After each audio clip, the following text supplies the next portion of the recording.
Vậy thì với tư cách là một chuyên gia thì anh có thể phân tích và đánh giá về triển vọng phát triển của BVH trong thời gian tới về tương lai gần. Về mặt lợi thế cạnh tranh thì thứ nhất là họ luôn luôn là đứng đầu ở thị phần của cả hai mảng là bảo hiểm nhân thọ, bảo hiểm phi nhân thọ. Thì đấy là một cái lợi thế cạnh tranh rất là lớn về cái uy tín của họ từ năm 1965 đến bây giờ, tức là đã khoảng hơn 50 năm rồi. Thế còn những cái cạnh tranh hay những cái thách thức thì chúng ta cũng đã nhắc đến rồi, là các công ty bảo hiểm nhân thọ nước ngoài và cạnh tranh với họ rất là mạnh. Đặc biệt là cái mảng bancassurance bán qua cái kênh bán rất mạnh của các ngân hàng là cái mảng sẽ gây áp lực rất là lớn lên đến cái thị phần cho cái tiềm năng đầu tư của họ trong tương lai. Xin kính chào quý vị và các bạn, tôi là Thùy Dương và là người mới đồng hành cùng quý vị và các bạn trong chương trình Chứng khoán không án. Và ngày hôm nay cùng với anh Việt Anh ở đây ạ. Và được biết thì hôm nay anh Việt Anh có mang tới cho tôi cũng như quý vị ngày hôm nay một mã cổ phiếu của ngành bảo hiểm. Anh có thể bật mí một chút không ạ? Vâng, chào Dương, chào các bạn. Thì hôm nay chúng ta sẽ tiếp tục chương trình Chứng khoán không án với các mã trong mảng tài chính. Và hôm nay thì chúng ta sẽ cùng thảo luận về mã BVH, Tập đoàn Bảo hiểm Bảo Việt. Vâng ạ, là mã chứng khoán BVH của Bảo Việt phải không ạ? Vậy thì anh có thể giúp tôi cũng như quý vị hiểu thêm một chút về các mảng kinh doanh của Bảo Việt gì sao ạ? Tập đoàn Bảo Việt thì các mảng kinh doanh của họ rất là rộng. Nhưng mà nếu mà nói về mảng bảo hiểm, chúng ta có thể thấy là có hai mảng chính. Đó là bảo hiểm nhân thọ và bảo hiểm phi nhân thọ. Thì đầu tiên chúng ta sẽ nói về bảo hiểm nhân thọ trước đi. Trước đây thì Bảo Việt là công ty bảo hiểm có thị phần cao nhất Việt Nam. Thời điểm hiện tại họ vẫn là công ty bảo hiểm có thị phần cao nhất Việt Nam. Nhưng mà chúng ta có thể thấy là các công ty bảo hiểm nước ngoài sau khi tham gia vào thị trường Việt Nam ấy, thì họ cũng đẩy cái thị phần của họ lên rất là cao. Ngay sau đấy ở vị trí thứ hai, chúng ta có thể thấy là Manulife đã tăng trưởng rất là mạnh so với năm ngoái là họ khoảng 16%, thì hiện tại họ đã chiếm khoảng 19% thị phần. Vị trí thứ ba thì là Prudential, thì trước đây đã có thời gian rất dài họ đứng ở vị trí thứ hai. Chúng ta nói chung về cả cái ngành bảo hiểm nhân thọ ấy, thì chúng ta có thể thấy là cái mức tăng trưởng trung bình bình quân của ngành thì vẫn đang ở cái mức khá là tốt, trung bình khoảng tầm 20% một năm. Thì 6 tháng đầu năm nay thì số liệu là khoảng tầm trên 60.000 tỷ. Thì chúng ta có thể thấy là cái lý do mà thị phần của bảo hiểm Bảo Việt bị cạnh tranh với các bên khác ấy, thì chủ yếu là nó đến từ một cái kênh, đó là cái kênh bancassurance. Thì mọi người có thể biết là trong những năm gần đây thì cái xu hướng là các ngân hàng kết hợp với các công ty bảo hiểm để bán bảo hiểm thông qua kênh của ngân hàng đang ngày một phát triển lên. Và chúng ta thấy là cái tỷ lệ thâm nhập của kênh bancassurance nó chiếm lên đến 20-25% so với cái lượng bảo hiểm mới bán ra. Và ngay trong năm nay chúng ta thấy có rất là nhiều thương vụ bảo hiểm ký kết hợp tác bancassurance lớn giữa các đối tác nước ngoài với các công ty của Việt Nam. Ví dụ như của Manulife với Vietinbank, hay là FWD với cả Vietcombank, Sun Life với ACB, hay Prudential với cả MSB. Trong cái vấn đề đấy chúng ta thấy là tập đoàn Bảo Việt thì họ lại, cái mảng này của họ lại không phải là mạnh lắm, bởi vì họ là đến từ một tập đoàn Việt Nam mà có yếu tố nhà nước nhiều. Thành ra là họ sẽ không, cái việc mà hợp tác với các ngân hàng mà trả một cái đống phí upfront rất lớn như thế để phát triển thị phần ở trên cái kênh bancassurance này, nó sẽ hơi khó với họ. Mặc dù là trong năm nay chúng ta cũng có một cái deal hợp tác giữa Bảo Việt Life với cả PG Bank, nhưng mà rõ ràng là nếu đem so với quy mô, chẳng là quy mô của ACB, Vietinbank, Vietcombank, thì PG Bank thì vẫn còn khá là khiêm tốn. Thế nên là tôi thấy là cái việc cạnh tranh cái thị phần trong cái mảng mà bảo hiểm nhân thọ từ các công ty nước ngoài đang rất là khốc liệt đối với mảng truyền thống của bảo hiểm Bảo Việt. Vậy đó là những phần về bảo hiểm nhân thọ. Vậy thì phi nhân thọ sẽ như thế nào ạ? Bảo hiểm phi nhân thọ thì ở cái mảng bảo hiểm phi nhân thọ này thì nó lại rất là khác với cả cái mảng bảo hiểm nhân thọ. Ở mảng bảo hiểm nhân thọ thì cái thị phần bị cạnh tranh rất khốc liệt bởi các cái công ty bảo hiểm của nước ngoài. Thì chúng ta lại thấy là bảo hiểm phi nhân thọ này ấy, thì đa phần ở trên thị trường lại là các doanh nghiệp của Việt Nam, và trong đó có rất nhiều doanh nghiệp cũng đang được niêm yết ở trên sàn. Đứng đầu thị phần thì cũng bao gồm là ít nhất là ba ông lớn là Bảo Việt này, PVI và PTI, tức là bảo hiểm dầu khí và bảo hiểm bưu điện. Thì chúng ta thấy trong các cái mảng bảo hiểm phi nhân thọ thì hai cái mảng quan trọng nhất đó là bảo hiểm về sức khỏe và bảo hiểm về xe cơ giới, tức là bảo hiểm cho ô tô, xe máy vân vân đấy. Đấy. Ngoài ra thì còn có những mảng khác như là bảo hiểm về tài sản, hàng hóa, bảo hiểm cháy nổ và bảo hiểm hàng hải. Thì hai cái mảng mà đóng góp phần cao là bảo hiểm sức khỏe và bảo hiểm xe cơ giới, thì chúng ta lại có thể thấy là trong cái năm 2020 và 2021 vừa qua thì cái mảng bảo hiểm xe cơ giới chẳng hạn, nó đã có một cái sự chững lại và giảm nhẹ đi, vì chúng ta thấy là có những giai đoạn rất là dài giãn cách xã hội, thế là cái việc mà nhu cầu đi lại nó cũng giảm đi.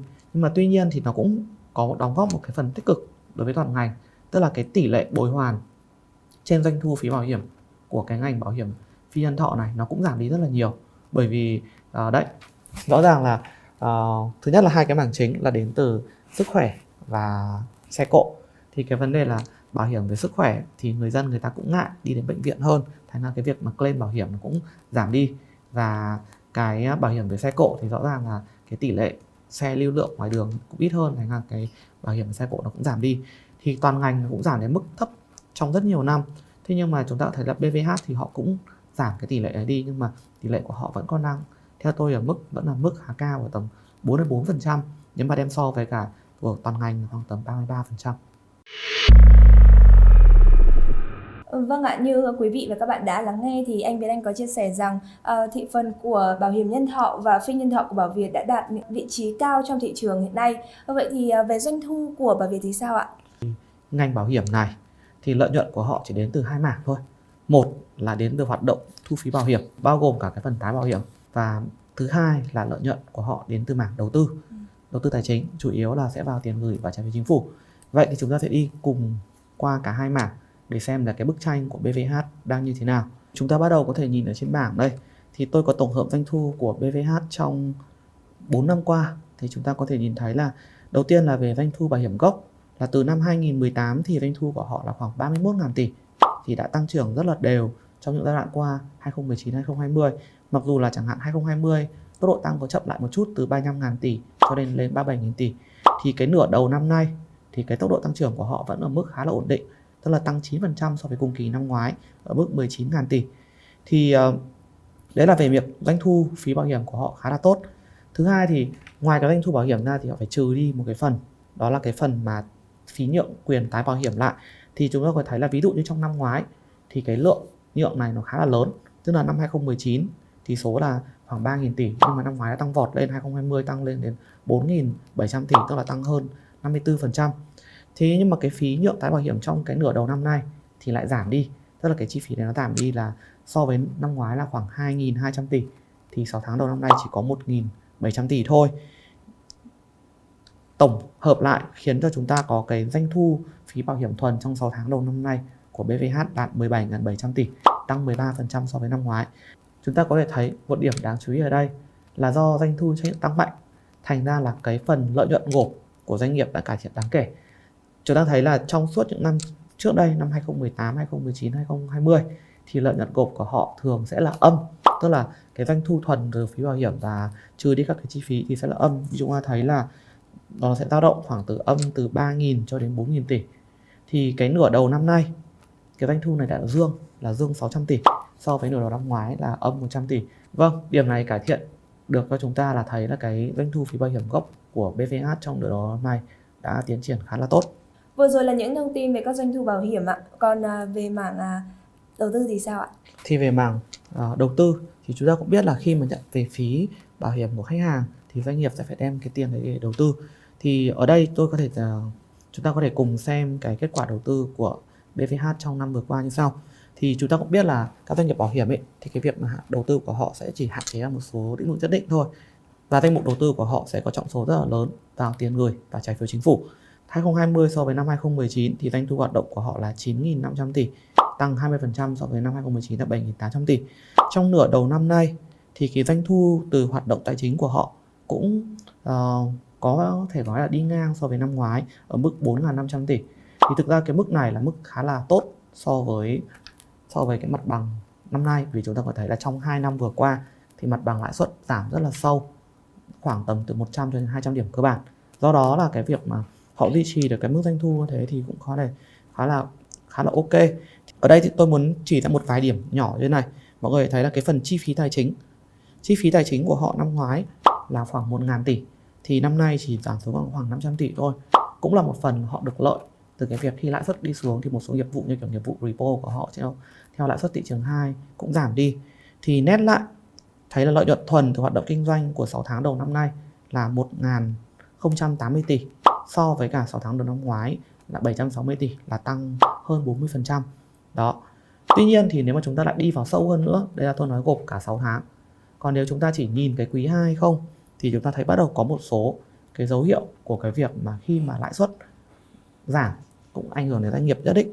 Chúng ta thấy là cái phần lợi nhuận thuần từ hoạt động tài chính ấy đã giảm khoảng tầm 20% của quý 2 so với cùng kỳ năm trước, bởi vì do lãi suất giảm thì năm ngoái thì lợi nhuận từ đoàn khoảng này là khoảng 2.500 tỷ, thì trong quý 2 năm nay chỉ có khoảng 2.100 tỷ thôi, thì làm cho nét lại là cái lợi nhuận thuần từ hoạt động kinh doanh giảm từ 600 tỷ xuống còn có 470 tỷ.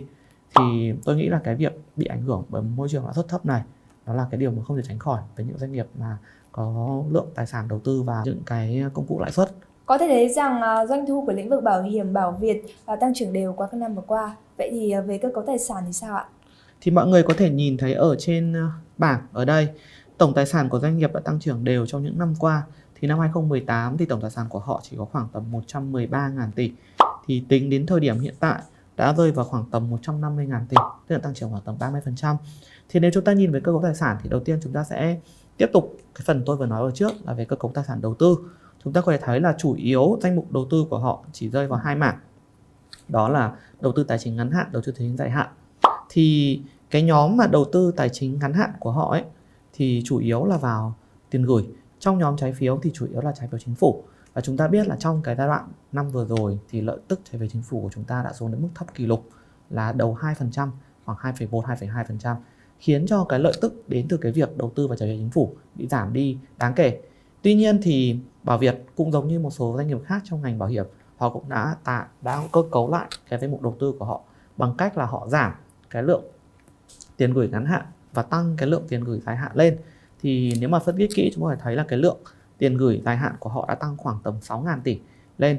Thì chúng ta có thể nhìn qua thời gian thì đầu tư tài chính dài hạn của họ năm 2018 chỉ có khoảng 40.000 tỷ, 2019 lên 45.000 tỷ, 2020 lên 51.000 tỷ và tại thời điểm hiện tại là khoảng 57.000 tỷ. Tức là họ tăng cái lượng đầu tư dài hạn lên để được cái lãi suất cao hơn.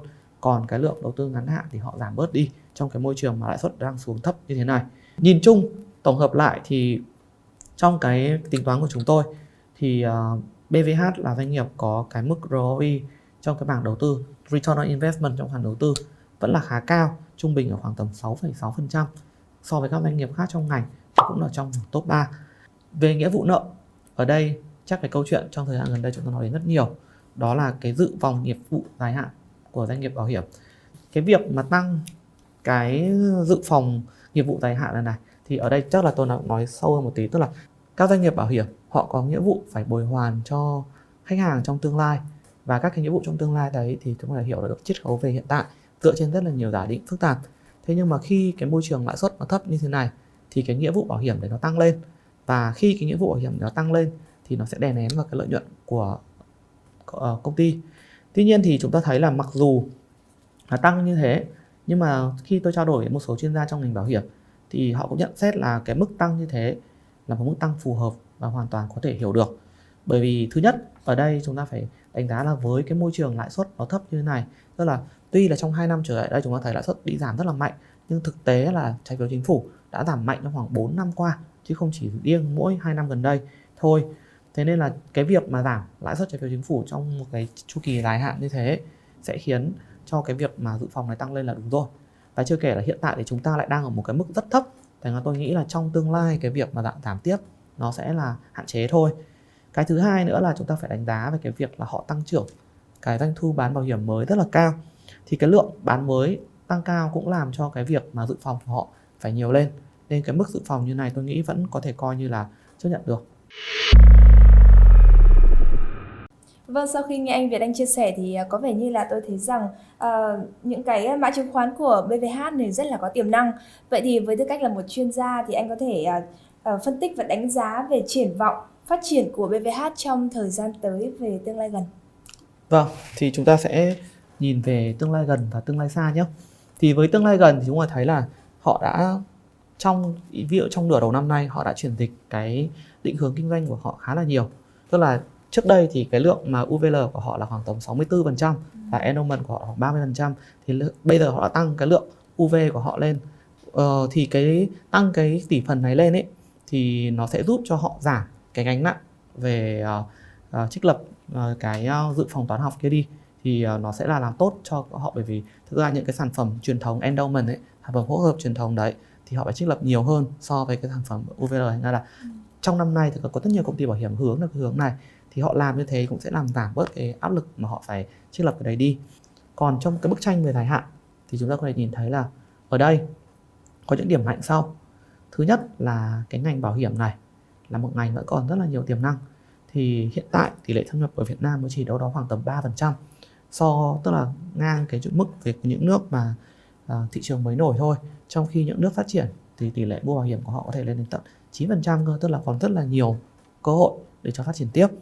Cái thứ hai là về mặt lợi thế cạnh tranh, thì thứ nhất là họ luôn luôn là đứng đầu ở thị phần ở cả hai mảng là bảo hiểm nhân thọ, bảo hiểm phi nhân thọ. Thì đấy là một cái lợi thế cạnh tranh rất là lớn, bởi vì cái uy tín của họ từ năm 1965 đến bây giờ, tức là đã khoảng hơn 50 năm rồi.